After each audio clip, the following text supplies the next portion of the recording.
जय हिंद साथियों, मेरा नाम यशवर्धन सिंह है और मैं 2019 से यूपीएससी सिविल सेवाओं की तैयारी कर रहे छात्रों को इतिहास, भूगोल, राज्य व्यवस्था और अंतर्राष्ट्रीय संबंध पढ़ा रहा हूँ। साथ ही में मुझे आप दुनिया के सबसे छोटे इतिहासकार के रूप में जानते हैं और आज हम लोग अपनी राज्य व्यवस्था यानी पॉलिटी की सीरीज को शुरू करेंगे।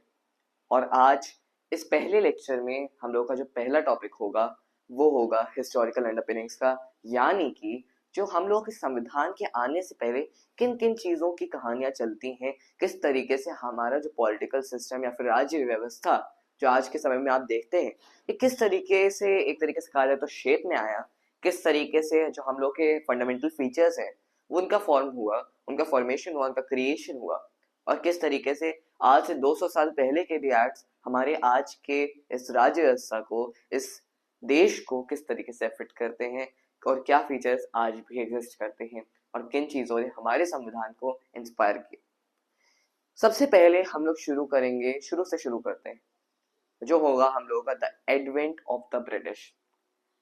कहानी ये चलती है कि सन 1600 के जमाने में रानी एलिजाबेथ पहली, एलिजाबेथ द फर्स्ट से सन 1600 के जमाने में यानी 1600 में, कौन से वर्ष है 1600 में, उनको चार्टर मिला। एक जॉन कंपनी नाम से, उस समय उसको जॉन कंपनी भी जानते थे और आगे चलकर उसको ईस्ट इंडिया कंपनी AIC के नाम से जाना गया।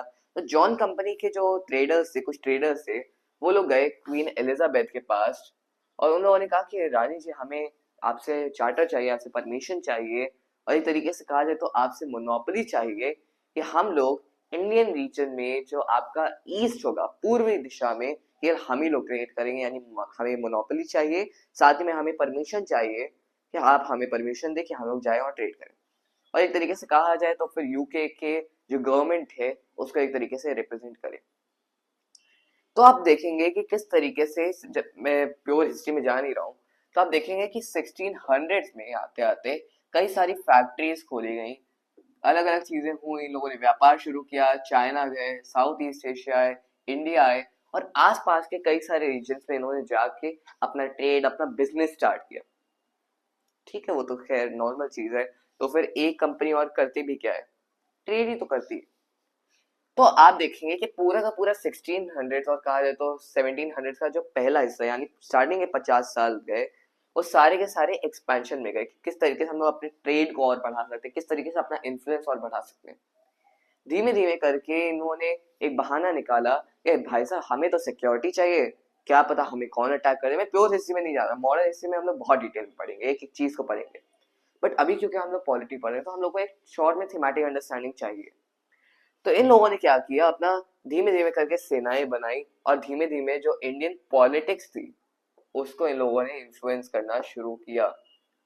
Okay, well that's quite understandable कि फॉरेन ऑर्गेनाइजेशन अगर इंडिया में आ रहे हैं तो और किसी मकसद से थोड़ी आएगी, ट्रेड कर रही है तो उन लोगों को ये तो चाहिए ना गारंटी कि आगे चल के हमारा एकदम से कोई चार्टर, तुम लोग मेरे राज्य में कैसे आ गए, भागो यहाँ से।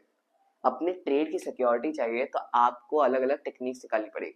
इस वजह से इन्होंने पॉलिटिक्स को, पॉलिसी को और साथ ही साथ में सेनाओं को, मिलिट्री को भी इन्फ्लुएंस करना शुरू किया।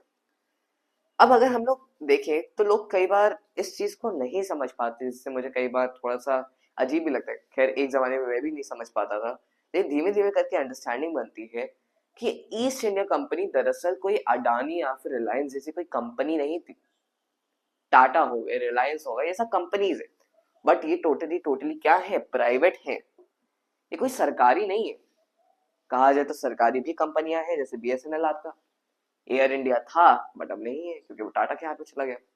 तो इसी तरीके से अगर आप देखेंगे तो फिर धीमे धीमे करके आपका जो प्राइवेट कंपनी है ये एक्चुअली प्राइवेट थी ही नहीं। East India company was not actually a company but rather it was a PPP। PPP भी क्या होता है, PPP होता है आपका पब्लिक प्राइवेट पार्टनरशिप। क्या चीज होती है, पब्लिक प्राइवेट पार्टनरशिप। ये एक तरीके का, ये प्योरली PPP नहीं था, एक तरीके से कहा जाए तो पर्दे के पीछे PPP ही था, पब्लिक प्राइवेट पार्टनरशिप ही था। ठीक है, प्राइवेट तो समझ में आ गया कि ये लोग ट्रेड कर रहे हैं, इन लोगों का जो प्राइवेट फैक्टर था वो था इन लोगों का ट्रेड का, कि हाँ इन लोगों को व्यापार करना था। पर इनका पब्लिक क्या था, कंपनी तो ट्रेड ही करती है ना, ये पब्लिक कहाँ से हो गई। एक तरीके से सरकारी कहाँ से हुए? तो सर बात यही है कि एक्चुअली में इन रियलिटी सच्चाई यही थी कि ये टोटली प्राइवेट नहीं थी। जो वहां के उस टाइम के जो लॉ, जो आपका हाउस ऑफ कॉमन्स होता था, एचओसी होता था, जो आज का हम लोग का जैसे भारत में लोकसभा है, उन लोगों का हाउस ऑफ कॉमन्स होता था। और जो अलग अलग वहां के राजा रानियां हो गए या फिर वहां के जो पॉलिटिशियंस हो गए, ये उनका नंबर 2 बिजनेस था ईस्ट इंडिया कंपनी। यही लोग इसका मेन लंदन में ऑफिस में यही लोग उसको गवर्न करते थे, यही लोग उसको स्पॉन्सर करते थे, यही लोग उसको सिक्योरिटी प्रोवाइड करते थे, प्रोटेक्शन प्रोवाइड कराते थे। और एक तरीके से नंबर 2 बिजनेस था, यानी करप्शन का एक तरीका था कि पैसा मिलता जाए, पैसा लेते जाओ लेते जाओ। तो इन लोगों का दूसरा तरीका था पैसा कमाने का, समझे? तो इस वजह से ये एक पब्लिक प्राइवेट पार्टनरशिप थी, not purely private, not purely public. ठीक, ये तो हम लोग को समझ में आ गया। अब आगे कहानी हम लोग की चलती है। हम सबको पता है, मैं अभी फिर से मैं कह रहा हूँ, ये हिस्ट्री नहीं पढ़ा रहा हूँ, तो फिर मैं ज्यादा डिटेल में नहीं जा रहा हूँ। कहानी ये चलती है कि सन 1757 के टाइम में, 1857 ही, 1757 में होता है battle of Plassey. Battle of Plassey में ईस्ट इंडिया कंपनी जीत जाती है। फिर आपका होता है, फिर कहानी चलती है सन 1764 की, 1764। 1764 में आपका होता है बैटल ऑफ बक्सर, राइट? तो आप देखेंगे कि बैटल ऑफ प्लासी हुआ, फिर उसके बाद बैटल ऑफ बक्सर हुआ। धीमे धीमे करके ये अब कंपनी से कुछ ज्यादा थी, something more than company. it was not merely a company but a lot more than just being a company. Okay, तो अब हम लोग देखते हैं कि कहानी आगे कैसे चलती है। जब ये युद्ध हुए और जब फाइनली बैटल ऑफ बक्सर हुआ, इसके बाद आप देखेंगे कि बैटल ऑफ बक्सर के बाद जो उस समय के किंग थे शाह आलम, नाम लिखते जाइएगा, नोट करते जाइएगा, कौन थे? शाह आलम। इन्होंने क्या किया? दीवानी राइट्स दे दिए। क्या दिए? कंपनी को क्या दिए? दीवानी राइट्स। क्या दिए? Diwani rights. Diwani rights, Diwani not in the sense of Bollywood type of Diwani, but Diwani rights मतलब दीवानी अधिकार क्या होते हैं? वो होता है आपका जैसे सिविल जस्टिस हो गया। एक तरीके से अगर मैं आपको सबसे बढ़िया एग्जांपल दूं, तो एक तरीके से आप जो आज के समय का डीएम देखते हैं, मैजिस्ट्रेट देखते हैं, तो डिस्ट्रिक्ट मैजिस्ट्रेट में डिस्ट्रिक्ट, शहर या फिर जिला, और मैजिस्ट्रेट मतलब एक तरीके से, मैजिस्ट्रेट बेसिकली होता क्या था? वो होता था एक तरीके से का जज टाइप का, जुडिशरी से जो रिलेटेड हो। तो जो सिविल केसेस होते हैं, कई बार जो लैंड रिलेटेड केसेस होते हैं, तो कई बार उन लोगों की भी मैजिस्ट्रियल फीचर्स होते हैं, एक तरीके से उनका, मुझे वो वर्ड याद नहीं आ रहा, एक तरीके से बेंच बैठती है, वो कई बार एज अ जुडिशियल इंडिविजुअल अपना रोल प्ले करते हैं। तो सिविल जस्टिस की अगर हम लोग बात करें, सिविल जस्टिस प्लस रेवेन्यू के इनको अधिकार मिल गए। कलेक्टर को, डीसी को, डिस्ट्रिक्ट कलेक्टर को कलेक्टर इसी वजह से कहते थे क्योंकि वो रेवेन्यू कलेक्ट करता था ब्रिटिश टाइम से। ओके, तो आप देखेंगे कि इन लोगों को सिविल जस्टिस और रेवेन्यू के अधिकार मिल गए पूरे भारत में नहीं, केवल और केवल 3 रीजन्स में। और क्या थे? बंगाल, बिहार और उड़ीसा। इन 3 रीजन्स में शाह आलम जी ने इनको दे दिए दीवानी राइट्स। दीवानी राइट्स मिलने से क्या हुआ? अब ये लोग केवल और केवल ट्रेड ही नहीं कर रहे थे, ये लोग केवल और केवल ट्रेड ही नहीं कर रहे थे, धीमे धीमे करके ये लोग एक क्या बन गए? पॉलिटिकल पावर बन गए। अब भाई साहब देखिए, मेरे पास जगह नहीं होती तो फिर मैं थोड़ा सा इसको इरेज कर देता हूँ, लेकिन आप देखते हुए चलिएगा, लिखते हुए चलिएगा, क्योंकि आपको ये पूरा का पूरा टाइम आपको ये नहीं मिलने वाले हैं ये पॉइंट। ओके, तो मैंने आपको बता ही दिया है कि अब ये केवल और केवल कोई कंपनी नहीं रह गई थी, कंपनी से कहीं ज्यादा बढ़ चढ़ के ये आज के समय में उस टाइम तक बन चुकी थी। तो एक तरीके से आप देखेंगे कि जो EIC थी, ईस्ट इंडिया कंपनी, इससे यहाँ पे भी अपना पैर डाल दिया, यहाँ पे भी हाथ डाल दिया, यहाँ भी कर दिया, यहाँ भी चले गए, हर जगह ये लोग फैल रहे हैं, एक्सपेंशन हो रहा है इन लोगों का, जो इन लोगों ने 16th सेंचुरी में किया था। बट इन लोग अभी के समय में ट्रेड पे एक्सपेंशन नहीं कर रहे थे, अपना पॉलिटिकल हेजीमनी में, पॉलिटिकल पावर में ये लोग डोमिनेट करने की कोशिश कर रहे थे भारतवर्ष में। तो जब ये लोग हर जगह फैल रहे हैं, हर जगह फैल रहे हैं, अब हुआ क्या कि ऑब्वियस ही बात है, ऐसा थोड़े कि अगर ये लोग भारत में करें तो यूके तक पहुंच नहीं रही है बात। धीमे धीमे करके क्या हुआ, जब ये सारी कहानियां जाके यूके पहुंची और यूके की सरकार के पास गई, ये भाई साहब इंडिया में ये सब चल रहा है, तो उन्होंने कहा हे राम, ये तो इन लोग कल्याण कर देंगे। फिर इन लोगों ने क्या किया कि क्योंकि एक कंपनी अगर कुछ भी चल रहा है तो उसको हम लोग एक बाउंड्री रखनी चाहिए कि भाई साहब आप इससे ज्यादा बाहर नहीं जा सकते हो, इतने में ही अपना काम करो।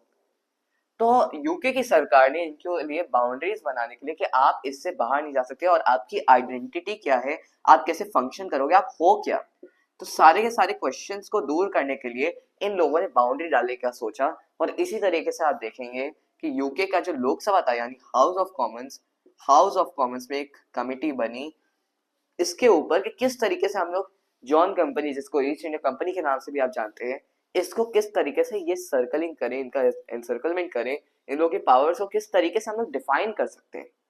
इसके लिए आप देखेंगे एक कमिटी बैठाई गई और इन लोगों की जो रिकमेंडेशंस आई ना, उसी के बेसिस पे आप आगे चल के देखेंगे कि आपका एक एक्ट पास हुआ जिसको हम लोग कहते हैं एक्ट ऑफ 1773। क्या हुआ, एक एक्ट पास हुआ, एक कानून पास हुआ। अब नीचे है तो फिर मुझे थोड़ा झुक के लिखना पड़ेगा, बट ये केवल और केवल एक कानून नहीं था, इसका एक नाम भी था, जो क्या था, रेगुलेटिंग एक्ट ऑफ 1773। जो एक्ट्स के नाम होते हैं वो ऐसे कुछ भी किसी भी रैंडम पर्सन ने नशे करके नहीं रख दिए नाम, एक रीजन से नाम रखे गए। अगर आप रेगुलेटिंग एक्ट ऑफ 1773 को देखेंगे तो ये क्या किस लिए थे, किस मुद्दे से थे, किस टॉपिक के लिए थे, किस सोच के लिए थे, किस गोल के लिए थे, आप देखें कि ये थे मेनली रेगुलेशंस के लिए, रेगुलेट करने के लिए, किस तरीके से हम लोग ईस्ट इंडिया कंपनी की पावर्स को रेगुलेट कर सकते हैं कि ये हर जगह फैले ना, उसको एक बाउंड्री में रखा जाए। इस वजह से आप देखेंगे कि रेगुलेटिंग एक्ट ऑफ 1773 पास होता है। यही कहानी आगे आपकी चलेगी, पहला कदम रखा गया सेंट्रलाइजेशन का। अब हम लोग शुरू करेंगे अपनी कहानी से जो कि होगी एक्ट्स की। Thank you so much.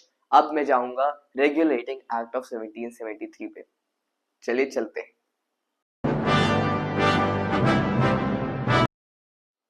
तो साथियों अब हम लोग चलेंगे अपने रेगुलेटिंग एक्ट ऑफ 1773 के ऊपर।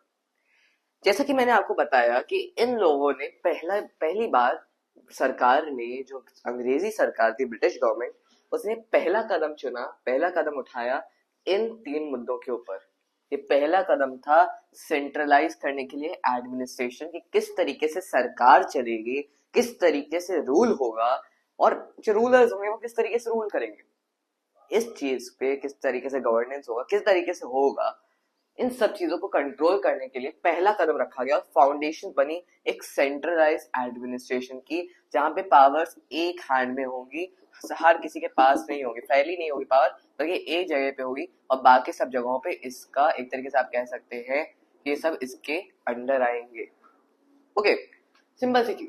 दूसरी चीज, इसने पहली बार कंपनी की पॉलिटिकल पावर्स को रिकॉग्नाइज किया।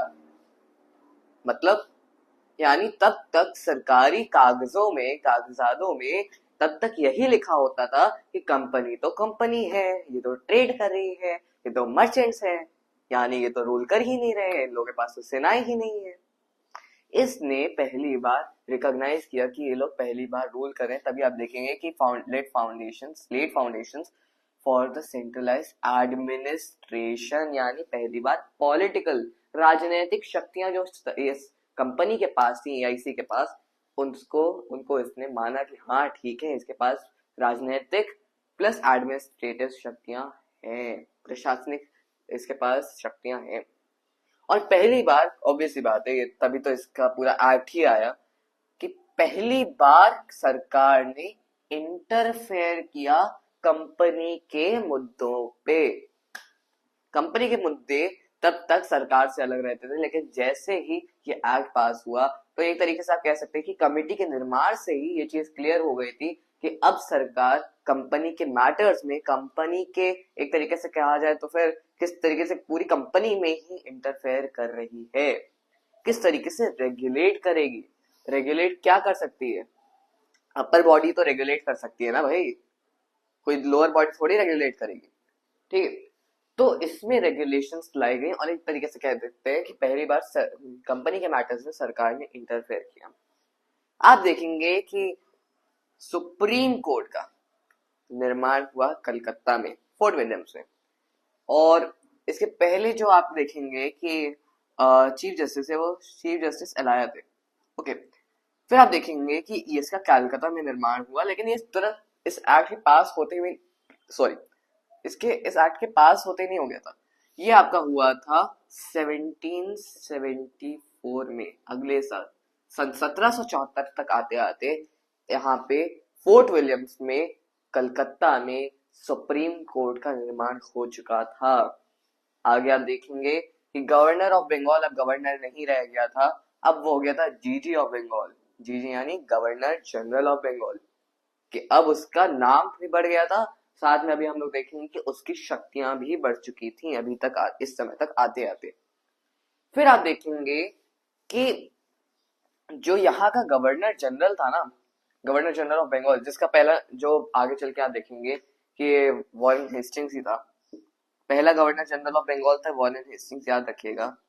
कई बार पूछ लेते हैं, वैसे तो यूपीएससी में नहीं पूछते हैं, लेकिन जो छोटे मोटे एग्जाम्स होते हैं लाइक स्टेट पीसीएस हो गया, एसएससी वगैरह, सब पूछ सकते हैं। तो वॉरेन हेस्टिंग्स पहले गवर्नर जनरल ऑफ बंगाल बने, जीजीबी, और पहली बार एक एग्जीक्यूटिव काउंसिल को नियुक्त किया गया इसको एडवाइस करने के लिए, या फिर कहा जा सकता है कि गवर्नर जनरल ऑफ बंगाल को एडवाइस करने के लिए उसके एग्जीक्यूटिव मैटर्स पे एक काउंसिल का निर्माण हुआ, जिसके 4 मेंबर्स हो सकते थे। ओके, आगे इसी एक्ट से ये इसको प्रोहिबिट कर दिया गया, इसको रेस्ट्रिक्ट कर दिया गया, मना कर दिया गया कि जो इस कंपनी के सर्वेंट्स थे, ये लोग ट्रेड यानी व्यापार या फिर घूसखोरी नहीं कर सकते थे नेटिव से। नेटिव्स कौन? भारतीय। भारतीयों से ये लोग व्यापार नहीं कर सकते थे, प्राइवेट ट्रेड नहीं कर सकते। अब लोग कहेंगे कंपनी तो ट्रेड ही तो करेगी, ये कैसा पागलपन हुआ? नहीं सर, इसमें प्राइवेट ट्रेड, आगे लिख लीजिएगा, केवल ट्रेड नहीं, प्राइवेट ट्रेड। प्राइवेट ट्रेड यानी ये कैसी बात हुई? कंपनी तो कंपनी होती है, प्राइवेट ही तो होता है। नहीं, प्राइवेट मतलब अपने ऊपर से, लाइक अगर मैं, एक तरीके से आप समझ सकते हैं कि मैं कुछ सुपरवाइजर टाइप का व्यक्ति हूँ, मुझे देखना है कि किस तरीके से हो रहा है ट्रांसपोर्टेशन, सब कुछ मुझे ही संभालना है, गुड्स का इधर से उधर करना, उसको व्यापार के लिए तैयार करना। मैंने क्या किया, इसमें से थोड़ा सा सामान अपने पास रख लिया और उसको कागजातों में दिखा दिया कि सर, अगर 500 किलो का सामान था, मैंने 10 किलो अपने पास रख लिया, 490 है, तो 490 ही तो भेजा गया था आपकी तरफ से। सही है ना? तो आप देखेंगे कि ये अपना जो 10 किलो रखेगा, अपने पास थोड़ी रखेगा अपने पर्सनल यूज के लिए, ऑब्वियसली बेचेगा वो, क्योंकि उसको अपना फायदा चाहिए। तो ये अपने कंपनी के नाम पे ट्रेड नहीं कर रहा, अपने नाम पे ट्रेड कर रहा है। तो ये प्राइवेट ट्रेड करने की मंजूरी नहीं थी, भारतीयों से ट्रेड नहीं कर सकता था प्राइवेट, समझे? अब आप देखेंगे कि जो एक और नई बॉडी बनाई गई जिसका नाम था सीओडी यानी कोर्ट ऑफ डायरेक्टर्स। ये कोई कोर्ट नहीं था, एक तरीके से कमिटी ही थी, जिसमें बोला गया बेसिकली, जैसे आप देखेंगे कि हर एक राज्य में एक गवर्नर होता है, गवर्नर कुछ नहीं होता बल्कि वो केंद्र का एक तरीके से एजेंट होता है कि राज्य में जो भी चल रहा है उसकी इंफॉर्मेशन ऊपर तक पहुंचानी चाहिए और किस तरीके से हो रहा है उस सबको सुपरवाइज करना चाहिए। एक तरीके से एजेंट का या एम्बेसडर का, केंद्र का राज्य में जो होता है उसको हम लोग कह सकते हैं एम्बेसडर टाइप या फिर एजेंट टाइप। तो यूके की सरकार ने कोर्ट ऑफ डायरेक्टर्स को इस वजह से अपॉइंट किया ताकि ये लोग रेवेन्यू यानी टैक्स वाले इश्यूज, सिविल वाले इश्यूज, सिविल वाले मैटर्स और मिलिट्री वाले मैटर्स, जो भी ये तीनों के तीनों मैटर्स जो भारत में हो रहे थे, एक तरीके से जो दीवानी राइट्स थे, दीवानी मुद्दों पे क्या क्या चीजें भारत में चल रही थी, उन सब की reporting COD court of directors को करनी पड़ती थी। यूके की सरकार को लंदन तक पहुंचाना होता था, चल क्या रहा है भाई भारत में। इसके बाद आप देखेंगे कि जो जीजीबी था, गवर्नर जनरल ऑफ बंगाल, तो जो पहले आपकी बंगाल प्रेसिडेंसी थी, देखिए मैं अपनी कला का प्रस्तुतिकरण करता हूँ। तो देखिए जैसे ये है भारत, अब जैसे यहाँ पे आकी बॉम्बे प्रेसिडेंसी थी, यहाँ पे आकी मद्रास थी और यहाँ पे आकी बंगाल थी। तो ये बंगाल, ये बॉम्बे और ये मद्रास साउथ में। अब ये तीनों की तीनों प्रेसिडेंसी अलग अलग थी, इंडिपेंडेंट थी एक दूसरे से, किसी का दूसरे पे कुछ कहना नहीं था, कंट्रोल नहीं था। ये अगर कोई बंगाल वाला बॉम्बे को कुछ कहे तो ये जरूरी नहीं है, ये बाइंडिंग नहीं है उसके ऊपर कि वो करे ही करे, जरूरी नहीं है। अगर बॉम्बे वाला मद्रास को कुछ कह रहा है तो मद्रास के ऊपर भी कुछ ज्यादा जरूरी नहीं कि वो उस चीज को करे ही करे, वो क्योंकि वो इंडिपेंडेंट है, रिकमेंडेशन कोई भी दे सकता है। तो ये तीनों एक दूसरे से इंडिपेंडेंट थी। बट इस एक्ट के बाद जो बंगाल प्रेसिडेंसी थी, उसका बॉम्बे से भी वो ऊपर आ गई और मद्रास से भी एक लेवल ऊपर आ गई। यानी बंगाल प्रेसिडेंसी का अब कंट्रोल हो गया था, इसकी सबऑर्डिनेट हो गई थी, उसके नीचे वाली रैंक्स पे आ गई थी आके मद्रास और बॉम्बे प्रेसिडेंसी। यानी अब शक्तियां बंगाल के पास बढ़ गई थी। और कुछ ऐसा था आपका रेगुलेटिंग एक्ट ऑफ सन 1773 1773। आई होप आपको ये चीज समझ में आ गई होगी कि किस तरीके से एक ना एक तरीके से कि सेंट्रलाइजेशन, किस तरीके से जो कंपनी की शक्तियां हैं उसको लंदन तक पहुंचाया जाए, कंपनी के ऊपर जो शक्तियां हैं वो लंदन के पास ज्यादा बढ़ जाए। वैसे ही बंगाल के जो कंपनी में भी, कंपनी के अंदर भी जो बंगाल के पास पावर्स है वो उसके पास आ जाए ज्यादा। यानी बॉम्बे और मद्रास के ऊपर जो पावर्स है अब उसको बंगाल की माननी पड़े। तभी एक जैसे अगर एक तरफ पे गवर्नर ऑफ बॉम्बे है, गवर्नर ऑफ मद्रास है, गवर्नर ऑफ बंगाल है, अब ये गवर्नर जनरल ऑफ बंगाल हो गए, यानी इससे ऊपर ही रैंक सा आ गया। आई होप आपको कहानी समझ में आ रही होगी कि किस तरीके से ये लोग शक्तियों को केंद्रित कर रहे थे, किसी एक जगह पे सेंट्रलाइज कर रहे थे, और इसीलिए इसको पहला कदम जाना जाता है सेंट्रलाइजेशन इन इंडिया का। आई होप आपको समझ में आ गया होगा। तो साथियों अब हम लोग चलेंगे एक्ट ऑफ 1781, 1781। बेसिकली इसको एक्ट ऑफ सेटलमेंट के नाम से भी जाना जाता है। सेटलमेंट क्या होता है? सेटलमेंट बेसिकली होता है कि पुराना कोई अगर इश्यू रहा हो, पुराना कोई अगर मुद्दा रहा हो, तो उसको सुलझाने का, उसको बेसिकली क्या करने का, रिजॉल्व करने का। तो एक रिजोल्यूशन लाया जाए, उसको रिजॉल्व किया जाए, इसके लिए होता है। तो अगर आप देखेंगे कि अगर हम लोग रिजोल्यूशन के लिए ला रहे हैं कोई मुद्दा, तो कोई मुद्दा रहा होगा ना, ऐसा सोचा कि यार ये कानून तो एकदम सही चल रहा है, एकदम मस्त चल रहा है, क्यों ना एक रेजोल्यूशन लाया जाए, क्यों ना इसको सेटल किया जाए। भैया अगर कोई दिक्कत ही नहीं है तो सेटल किस चीज को कर रहे हो? तो कोई ना कोई मुद्दा तो रहा होगा सेटल करने के लिए। अब हमें ये जानना है कि क्या मुद्दा था। अब बात ये चलती है कि 1773 के एक्ट में कई सारी दिक्कतें थी। ऑब्वियसली अगर आप पहली बार कोई कदम रख रहे हो तो बहुत हाई चांसेस है कि आप लुढ़क जाओगे, आप गिर जाओगे, आप नहीं चल पाओगे, दूसरा कदम ही नहीं रख पाओगे, पहला कदम रखते ही ऐसे गिर गए, राइट? तो फिर इस वजह से आप देखेंगे कि जो एक्ट ऑफ 1773 की जो दिक्कतें थी ना, 1773 की दिक्कतों को 1781 में, यानी लगभग 8 साल के बाद, उसको ठीक करने के लिए एक नया एक्ट लाया गया। आप जानते हैं इस एक्ट में क्या होता है? इसमें कई सारी चीजों को एग्जेम्प्ट कर लिया गया सुप्रीम कोर्ट की जुरिडिक्शन से। जैसा कि हम लोगों ने 1773 के एक्ट में जाना कि एक कलकत्ता में सुप्रीम कोर्ट बना। अब उसकी जो जुरिडिक्शन थी ना कि किस किस पे वो अपनी जजमेंट दे सकता था, उसमें कौन आते थे? कलकत्ता के जितने रहने वाले थे, प्लस उसमें जितने भी पहले पहले तो सभी लोग आते थे कि गवर्नर जनरल और कंपनी के सारे लोग। बट अब क्या हो गया, ऑफिशियल ड्यूटी करते समय, पर्सनल नहीं कि मैं ऐसे जा रहा हूँ, मैं जाते जाते देखा कि अ, या फिर कुछ भी है, मेरी कोई किसी से पुरानी दुश्मनी है, कोर्ट ने उसको नहीं कहा है कि कोर्ट ने इसको कहा है कि तुम इसको मार दो या फिर इसको सजा हुई है। मेरी बस पुरानी दुश्मनी थी और मैंने अपनी बंदूक निकाली, लोड की अपनी रिवॉल्वर और उसको शूट कर दिया।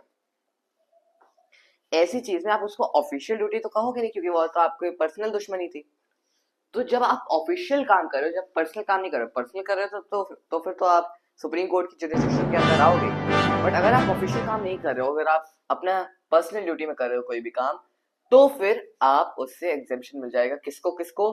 कंपनी के सर्वेंट्स को, प्लस कंपनी जो कंपनी के गवर्नर जनरल ऑफ बंगाल थे, प्लस उनका जो एग्जीक्यूटिव काउंसिल था, इन सबको उससे एग्जेम्पशन मिल जाता अपनी ऑफिशियल ड्यूटी करते समय। प्लस जो आपका रेवेन्यू का मैटर था या फिर रेवेन्यू को लेते समय, टैक्स कलेक्ट करते समय और कोई भी इशू आया, वो सारे के सारे मुद्दे भी सुप्रीम कोर्ट की जुरिडिक्शन के बाहर कर दिए गए। जो जो कोर्ट था आपका, वो कुछ भी नहीं कर सकता था उसके ऊपर।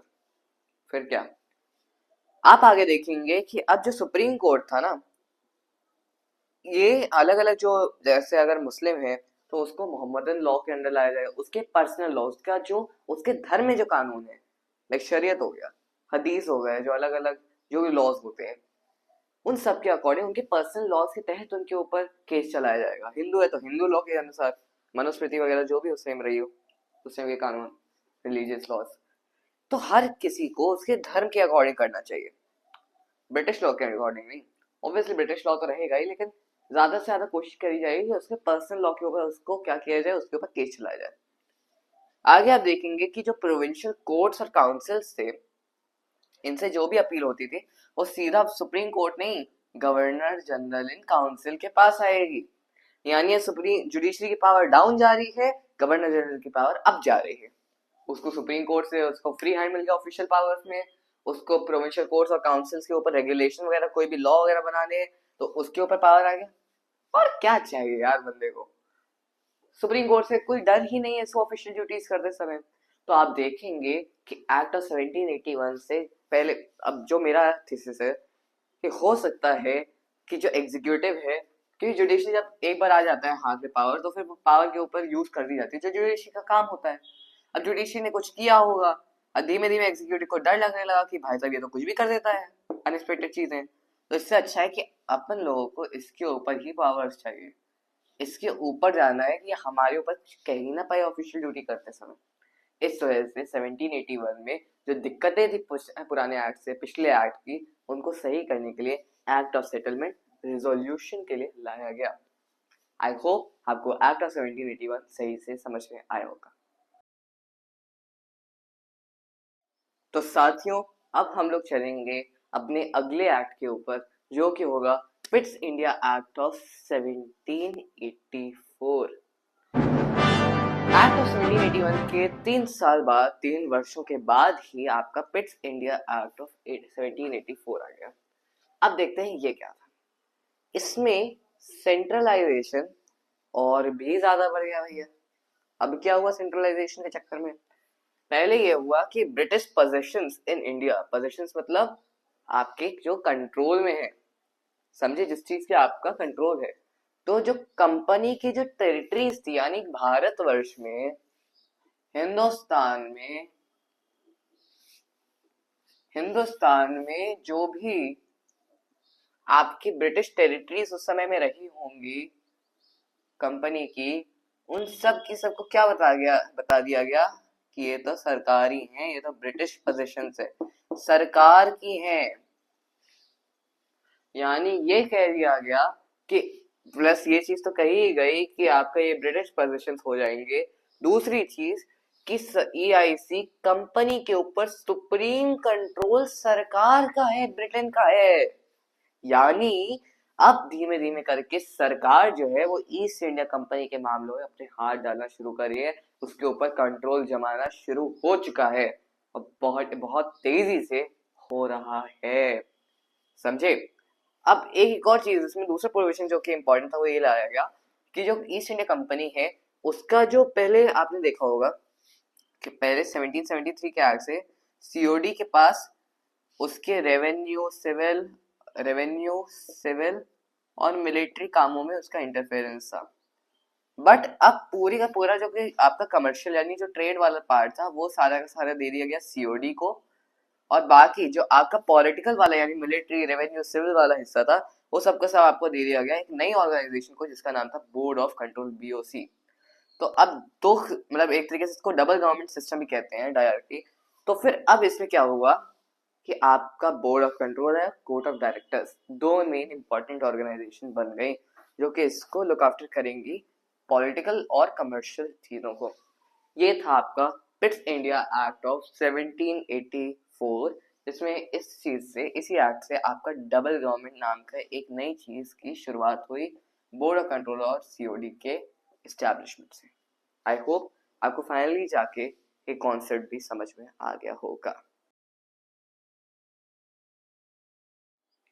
साथियों, अब हम लोग आगे चलेंगे अपने नेक्स्ट एक्ट के ऊपर, जो कि होगा 1786 का एक्ट।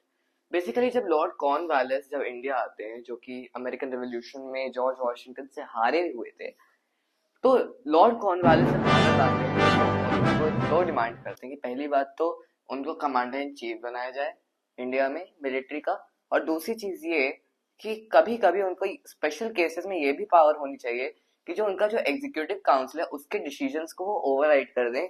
यानी चाहे पूरा पूरा का पूरा काउंसिल उनके उनकी सोच के या फिर उनके डिसीजन के खिलाफ हो, पर कुछ स्पेशल केसेस में वो उनके डिसीजन को भी ओवरराइड कर दें, यानी उनकी बातों को ना माने, बट स्पेशल केस में, हर केस में नहीं। दो चीजें थी, इन दो डिमांड्स को फुलफिल करने के लिए ये एक एक्ट निकाला गया और पास हो गए, तो इनके पास ही पावर था। सिंपल, याद करने की जरूरत नहीं है, ऑब्वियस चीज है।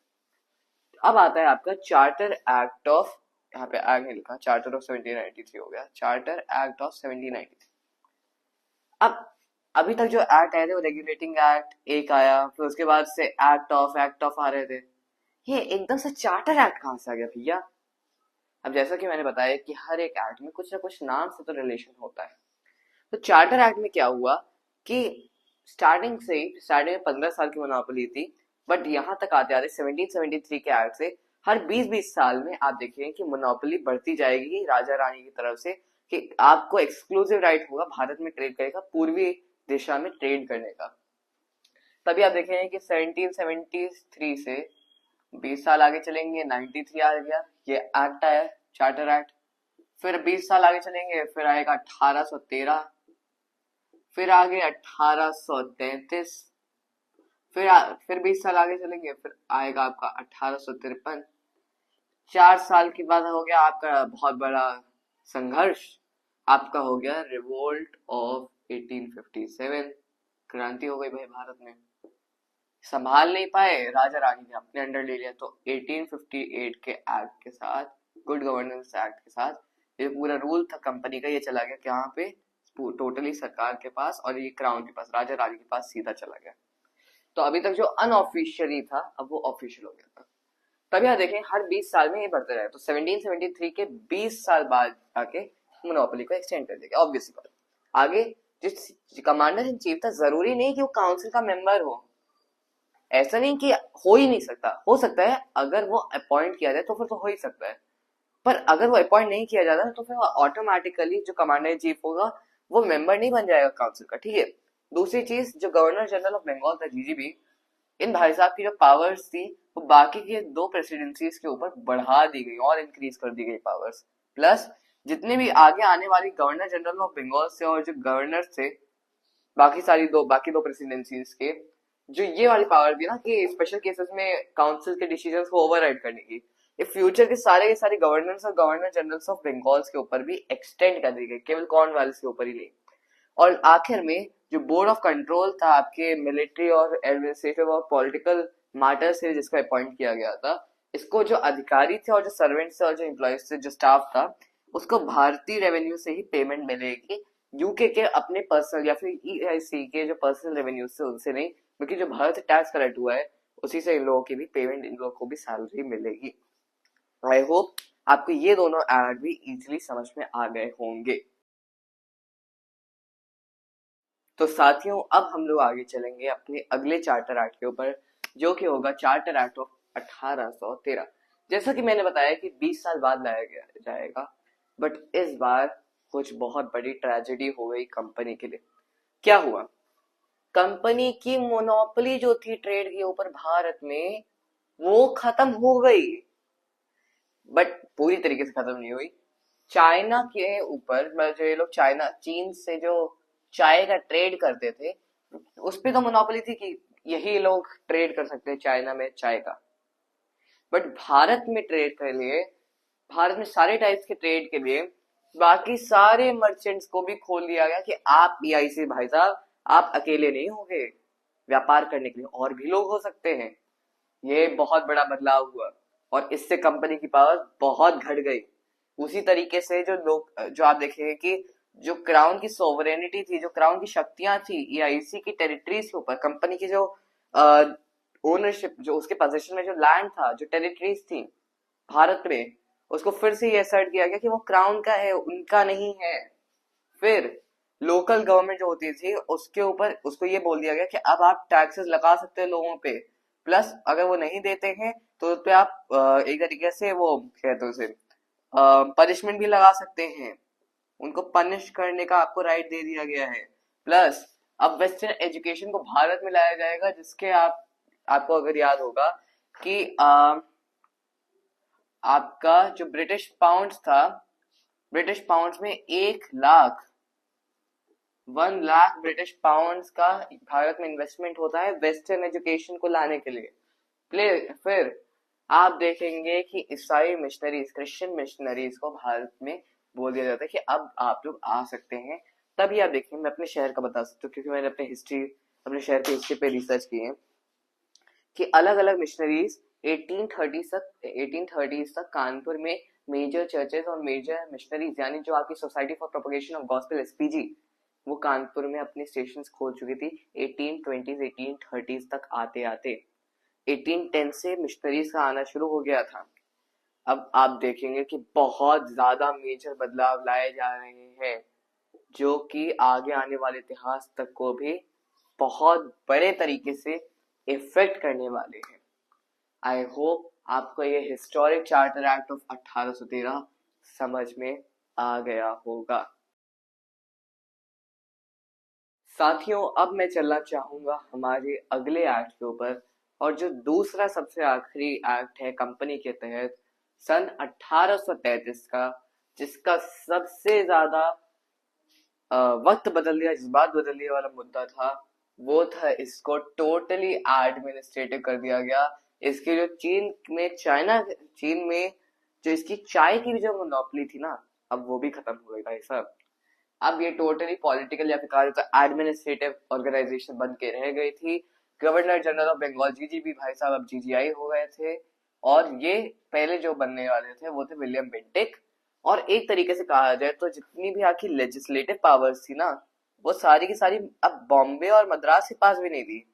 सबकी सारी पावर्स जो थी लेजिस्लेटिव यानी आपकी वैधानिक जो थी, विधान यानी जो लेजिस्लेटिव लॉज बनाने की, जैसे अगर कोई भी एक्ट आया तो उसके अंडर जो लॉज बनेगी, रेगुलेशन बनेगी, वो सारी की सारी पावर्स किसके पास चली गई? बंगाल के पास, या फिर कहा जाए तो विलियम बेंटिक के पास, जीटीआई के पास। जितने भी लॉज बनने थे, पहले वाले जो एक्ट आए थे, उनसे जितने भी कानून बने थे उनको रेगुलेशंस का नाम दिया गया, और जो इस एक्ट के अंदर जो कानून बनने वाले थे उनको एक्ट का नाम दिया गया। थोड़ा कंफ्यूजिंग है, बट या दैट्स व्हाट इट इज। और पहली बार सारी की सारी पावर्स एक यूनिफाइड हैंड में चली गई। इस तरह से हम लोग कह सकते हैं कि पहली बार हम लोगों को गवर्नमेंट ऑफ इंडिया जैसी कोई चीज देखने को मिली। जितनी भी ईआईसी की, ईस्ट इंडिया कंपनी की जितनी भी टेरिटरीज थी, उन सबको कहा गया in trust for his majesty his hairs and successor. Hairs मतलब उसके बाल नहीं, राजा के बाल नहीं, बल्कि हिज हेयर्स मतलब आगे आने वाले जो उसकी संतानें हैं, जो उसके आगे आने वाले वंशज, यानी एक तरीके से कहा जाए तो उन्हीं के नाम के उन्हीं के अंडर आ गई हैं, राजा के क्राउन के ताज के अंडर आ गई हैं ये सारी की सारी शक्तियां ईस्ट इंडिया कंपनी की सारी टेरिटरीज की। और ये एक बहुत बड़ा मेजर चेंज था, और उससे भी जो बहुत बड़ा चेंज हो सकता था पर हो नहीं पाया, कि भारतीयों के लिए ओपन कंपटीशन हो जाए। जितनी भी आपके ऑफिसेज हैं पोजीशन से, यानी सिविल सर्विसेज में पहली बार ओपन कंपटीशन, यानी भारतीय भी उसमें आ सकते हैं, इसका कानून लाया गया। पर इसको इग्नोर कर दिया गया जब इसको कोर्ट ऑफ डायरेक्टर्स की तरफ से कहा गया नहीं नहीं नहीं, ये नहीं हो सकता, ये नहीं हो सकता। तो जब उसने इसका ऑपोजिशन किया तो फिर ये हट गया, इसको नेगेट कर दिया, हटा नहीं लेकिन इसको इग्नोर कर दिया गया एक तरीके से। बाकी सारे के सारे जो चेंजेस थे वो लाए गए, लेकिन ये वाला चेंज नहीं ला पाए।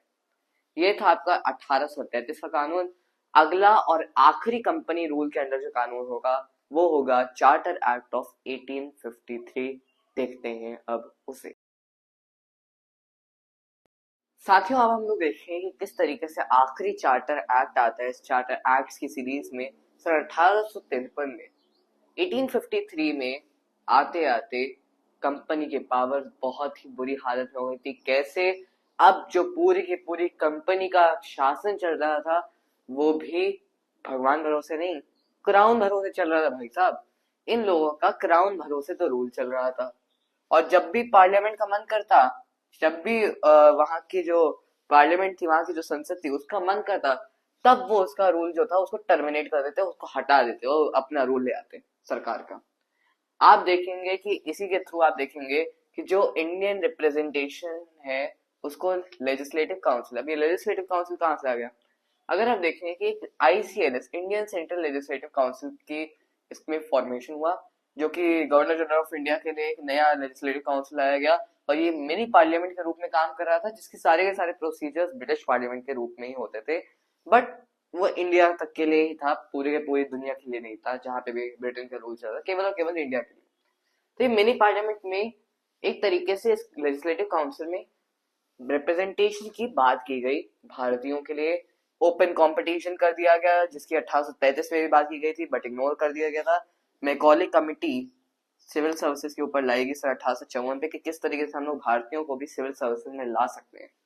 उसी में आप देखेंगे कि 6 नए मेंबर्स ऐड किए गए इसी लेजिस्लेटिव काउंसिल है, इसके 6 काउंसिलर्स थे, जिनमें से 4 जो थे वो प्रोविंशियल लेवल पे नॉमिनेट होने थे। कहाँ से? आगरा से, बम्बई से, मद्रास से और बंगाल से, इन सारे के सारे प्रोविंसेस से।